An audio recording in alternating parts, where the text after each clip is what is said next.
قرآن آپ کے گھر میں بھی ہے اور اسی قرآن میں حجاب پوری شرائط اور تفصیل کے ساتھ بیان کیا گیا ہے۔ صرف کچھ عورتوں کے لیے حجاب کی پابندی نہیں آئی ہے، ہر مسلمان عورت کے لیے حجاب کی پابندی کرنا اتنا ہی فرض ہے جتنی نماز۔ لاجیکلی میں آپ کو حیا کا ماڈسٹی لیول کا ایک سمپل سے ایگزامپل دیتی ہوں۔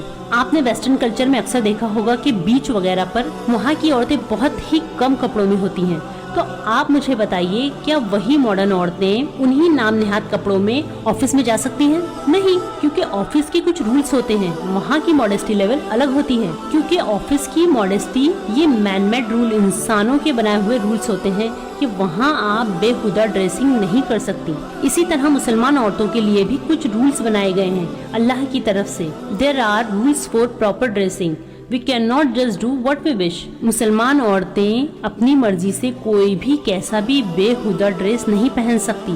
اسلام کے لحاظ سے ڈریسنگ کرنی ہے، خاص طور پر تب جب اللہ کا حکم آ جائے، اور اگر اس کے بعد بھی مسلم خواتین اللہ کے رولز کو توڑ کر انسانوں کے بنائے ہوئے رولز کو فالو کریں گی تو یہ بالکل ایکسیپٹیبل نہیں ہے۔ دیکھیے، اللہ نے جب بھی پردے کے تعلق سے قرآن میں خطاب کیا ہے یا احکام کو بیان کیا ہے تو کہا یا ایھا الذین آمنو، اے وہ لوگوں جو ایمان لائے ہو، یعنی ایمان والوں سے خطاب کیا، ایمان والیوں سے خطاب نہیں کیا، اس لیے کہ ایمان والیاں ایمان والوں کے تحت ہوتی ہیں، یعنی عورتیں ماتحت ہوتی ہیں مردوں کے۔ Men are protectors and maintainers of women. اگر پروٹیکٹر اینڈ مینٹینرز ہی پردے کی امپورٹنٹ کو چھوڑ دیں اور پیرنٹس اور ہسبینڈ اپنے بیوی بچوں سے کہیں کہ یہ پردہ وغیرہ یہ سب پرانی باتیں ہیں، اس کے استعمال سے بیکورڈ لگتے ہیں، تو پھر عورتیں پردہ چھوڑ دیتی ہیں۔ یعنی عورتیں تو ذمہ دار ہیں ہی، مرد حضرات بھی اس کے ذمہ دار ہیں۔ جب پردے کا حکم دماغ میں آئے تو آپ صرف عورتوں کو یاد نہ کریں بلکہ یاد کر لیں کہ پردے کا حکم سب سے پہلے مرد کو آیا ہے۔ قرآن میں اللہ تعالیٰ فرماتا ہے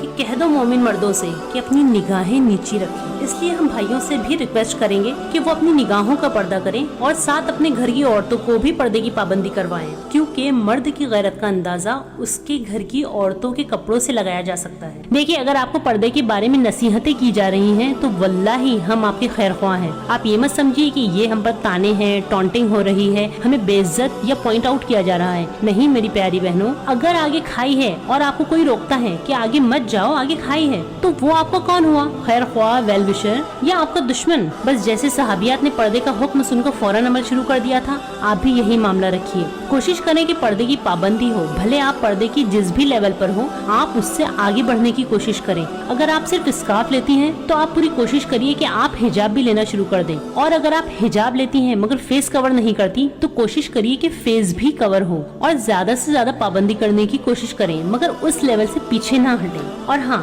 خود بھی پردہ کریے اور پردے کا ایک ماحول بنائیے، اپنے بچوں کو بھی پردہ کروائیے، اور مرد حضرات ذرا اپنے گھر کی عورتوں کو پردے کی پابندی کروائیے، ورنہ ان کی بے پردگی کا گناہ آپ کے بھی سر ہوگا۔ کل آپ کو روز قیامت اللہ کو جواب دینا ہوگا، کیونکہ قرآن میں اللہ تعالیٰ نے آپ کو پروٹیکٹر کہا ہے۔ اللہ تعالیٰ ہم سب کو حیادار بنائے اور کہنے اور سننے سے زیادہ عمل کی توفیق عطا فرمائے، آمین۔